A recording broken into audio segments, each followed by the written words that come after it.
Bagaimana orang-orang perjanjian lama itu selamat? Ingat, dalam Alkitab itu mencatat, seperti yang kita pelajari di kelas-kelas minggu lalu, orang selamat itu karena iman, konsisten. Baik dalam perjanjian lama maupun perjanjian baru itu konsisten kita selamat itu karena iman. Roma 1 ayat 16 sampai 17, karena Injil adalah kekuatan Allah yang menyelamatkan setiap orang yang percaya. Iman itu sama dengan percaya atau mempercayakan diri atau menyerahkan diri. Ayat ke-17, orang benar akan hidup oleh iman. Roma 3 ayat 23, dan kami yakin manusia dibenarkan karena iman. Ayat ke-20 Galatia 3:24, jadi hukum Taurat adalah penuntun bagi kita sampai Kristus datang supaya kita dibenarkan karena iman.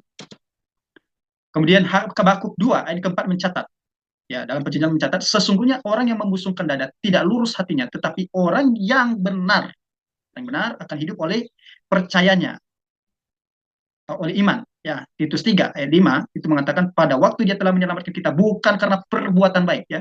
Dia menyelamatkan kita bukan karena perbuatan baik yang telah kita lakukan, tetapi karena rahmatnya, kasih karunia-Nya yang dimana kita beriman dalam kasih karunia-Nya itu. Nah, eh, itu yang pertama, orang selamat karena iman. Coba kita lihat bagaimana Abraham. Minta tolong kita buka di Roma pasal yang ke apa? Roma pasal yang keempat. Roma pasal yang keempat. Di Roma pasal yang ke apa? Keempat ini. Roma 4. Ini mengatakan demikian. Jadi apa yang akan kita katakan tentang Abraham, bapa leluhur jasmani kita? Sebab jika Abraham dibenarkan karena perbuatannya, ya, jika kalau Abraham dibenarkan ke perbuatannya, maka ia beroleh dasar untuk bermegah, tetapi tidak di hadapan Allah kalau dia dibenarkan karena perbuatannya. Ayat ketiga, sebab apakah dikatakan nas kitab suci? Lalu percayalah Abraham kepada Tuhan dan Tuhan memperhitungkan hal itu kepadanya sebagai kebenaran. Apa yang diperhitungkan? Percayanya, bukan karena dibenarkan. Kalau sempat Abraham dibenarkan karena perbuatannya, dia beroleh dasar bermegah, tetapi ayat kedua ini tidak di hadapan Allah. Bagaimana dia dibenarkan di hadapan Allah? Percayanya, imannya. Iman itu kan sama dengan percaya, atau percaya itu sama dengan iman. Percayalah Abraham kepada Tuhan dan Tuhan memperhitungkan hal itu kepadanya sebagai kebenaran. Kemudian ayat keempat, kalau ada orang yang bekerja, upahnya tidak diperhitungkan sebagai hadiah, tetapi sebagai haknya. Ingat, kalau ada orang bekerja, itu tidak diperhitungkan sebagai hadiah, tetapi haknya. Ingat, keselamatan kita itu seumpama seperti hadiah, diberikan secara cuma-cuma. Bukan karena kita bekerja, tapi diberikan secara cuma-cuma oleh Allah. Makanya di dalam Roma 3, ayat yang ke-24 itu, ya. Roma 3 ayat yang ke-24 itu mencatat demikian. Dan oleh kasih karunia telah dibenarkan dengan cuma-cuma karena penebusan dalam Kristus Yesus. Jadi bukan karena perbuatan baik kita, maka itu hak kita, bukan lagi kasih karunia. Ya. Tapi kita dibenarkan dengan cuma-cuma, Roma 3 ayat 24, ya, dengan cuma-cuma, dan kita diperhitungkan itu karena kita beriman. Ayat kelima, ya, kita lanjut. Tetapi jika ada yang tidak bekerja, ya, ada yang tidak bekerja, namun percaya kepada Dia, kepada Allah, yang membenarkan orang durhaka, imannya diperhitungkan sebagai kebenaran. Ya, dia tidak bekerja, tapi imannya itu yang diperhitungkannya menjadi kebenaran. Ayat yang ke-6, ya, Roma 4 yang ke-6. Seperti juga Daud menyebut berbahagia dibenarkan Allah, bukan berdasarkan perbuatannya. Berbahagialah orang yang diampuni pelanggarannya, yang ditutupi dosa-dosanya. Berbahagialah manusia yang kesalahannya tidak diperhitungkan Tuhan kepadanya. Nah, kemudian dia masuk ke sunat. Sunat. Apakah sunat menyelamatkan? Tidak menyelamatkan. Ya. Adakah ucapan bahagia ini hanya berlaku bagi orang bersunat saja dan juga bagi orang yang tak bersunat? Setelah kami katakan bahwa Abraham iman diperhitungkan sebagai kebenaran. Sebab telah kami katakan bahwa kepada Abraham iman, ya, iman, makanya disebut Abraham itu bapak orang beriman. Iman diperhitungkan sebagai kebenaran. Dalam keadaan manakah hal itu diperhitungkan? Jadi iman Abraham ini diperhitungkan sebelum atau sesudah ia sunat? Dikatakan, dijawab di sini firman Tuhan katakan, bukan sesudah sunat, tetapi sebelumnya. Artinya sebelum sunat iman itu sudah diperhitungkan. Dan tanda sunat itu diterimanya sebagai materai kebenaran dan berdasarkan iman yang ditunjukkan sebelum ia bersunat. Jadi ada tanda materainya, itu adalah sunat. Itu tanda secara lahiriah. Bagi kita sekarang apa tanda kita dimaterikan? Efesus 4 ayat 1, ayat yang ketiga, Efesus 1 ayat 13 mengatakan bahwa kita dimaterikan oleh Roh Kudus, bukan sunat. Betul, ya? Jadi kita baca, ya. Kita dimaterikan oleh Roh Kudus.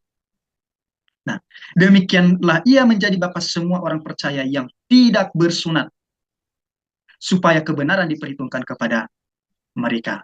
Dan selanjutnya ayat ke-16 yang sudah dibaca Buli tadi, karena itulah kebenaran berdasarkan iman, supaya merupakan kasih karunia, sehingga janji itu berlaku bagi semua keturunan Abraham. Bukan hanya bagi mereka yang hidup dalam hukum Taurat, tetapi juga bagi mereka yang hidup dari iman Abraham. Jadi bukan hanya keturunan Abraham yang lahir secara fisik, ya bangsa Israel secara fisik, tetapi dari iman Abraham yang di luar keturunan Israel, yang hidup dari iman Abraham. Jika kita memiliki iman seperti Abraham, maka sebab Abraham adalah bapa kita semua. Nah, itu dia. Saya coba ganti share screen saya lagi.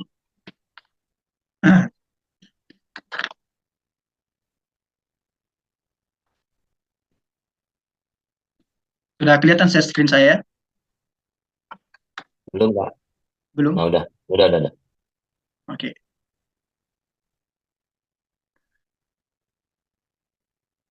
Jadi yang pertama adalah kita selamat karena iman, baik dalam perjanjian lama dan perjanjian baru.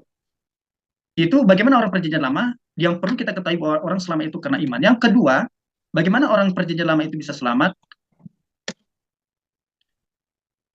Ada iman itu direalisasikan juga dalam korban. Ya, iman itu direalisasikan ada iman di dalam korban.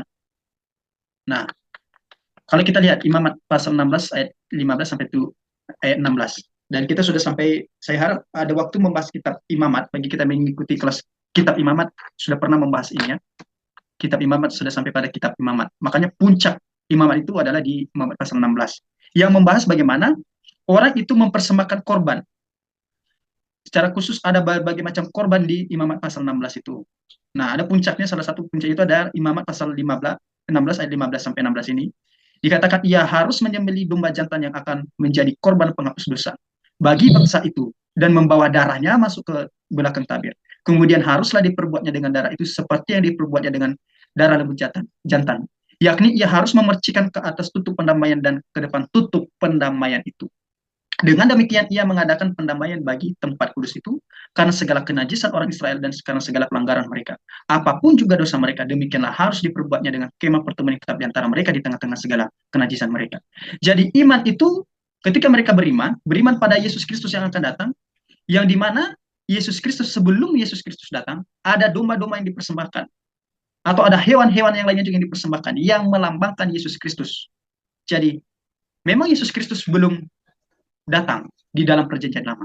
Tetapi bayangan-bayangan Yesus Kristus itu, bayangan-bayangan keselamatan itu ada dalam bentuk persembahan korban. Dan persembahan korban itu dilakukan di hari pendamaian. Istilah hari pendamaian itu ada istilah lainnya. Ada yang tahu? Yang sudah belajar kitab Imamat, ada yang tahu apa istilahnya? Hari raya apa itu? Di hari raya pendamaian, tapi ada istilah lainnya. Ada yang tahu? Hari raya apa? Nama lain dari hari raya pendamaian itu? Dalam bangsa Israel itu? Ada yang tahu? Tidak tahu, Kak. Tidak tahu ya. Saya harap itu sudah dibahas itu sebenarnya.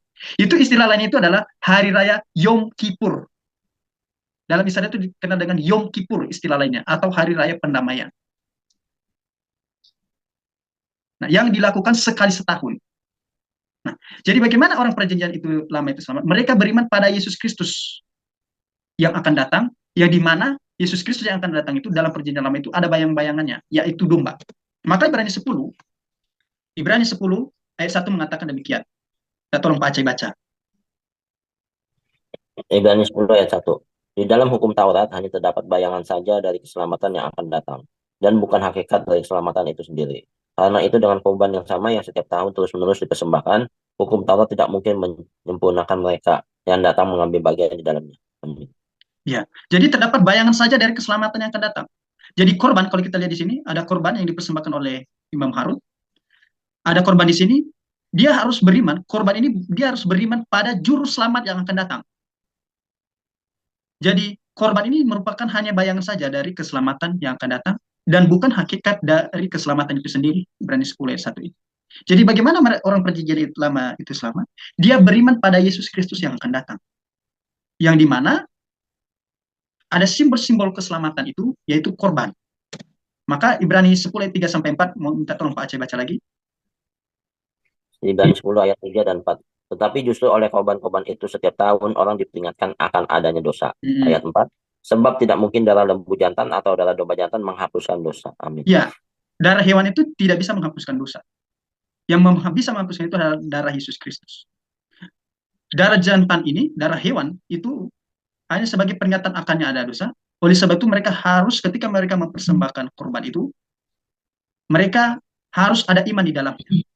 Kalau tidak ada iman di dalamnya, 1 triliun pun, 1 triliun kilogram darah hewan pun tidak akan bisa menghapus dosa orang-orang perjanjian lama. Kalau tidak ada iman. Jadi mereka itu harus beriman pada Yesus Kristus yang akan datang. Pada juru selamat yang akan datang. Makanya Yohanes, ini bukan Ibrani ya, Yohanes 1 ayat 29 sampai 30. Saya lupa ganti ayat.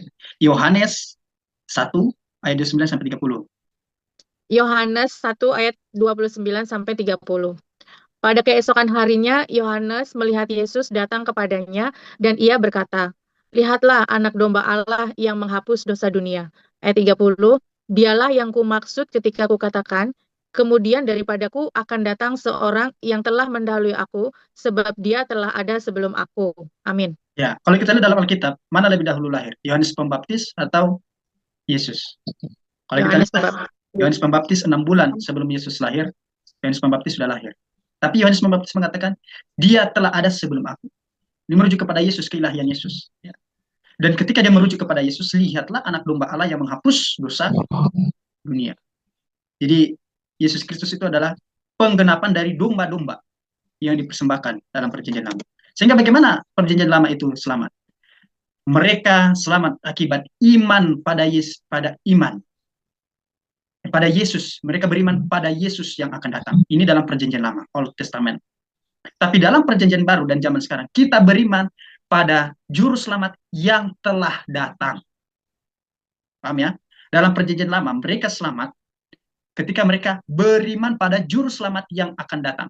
Jadi bagaimana Abraham bisa selamat? Bagaimana Musa selamat dan yang lainnya selamat? Dalam perjanjian lama selamat. Mereka beriman pada juru selamat yang akan datang. Di masa itu ya, di masa mereka. Tetapi di zaman perjanjian baru, di zaman sekarang, kita beriman pada juru selamat yang telah datang. Jadi tetap merujuk pada Yesus Kristus.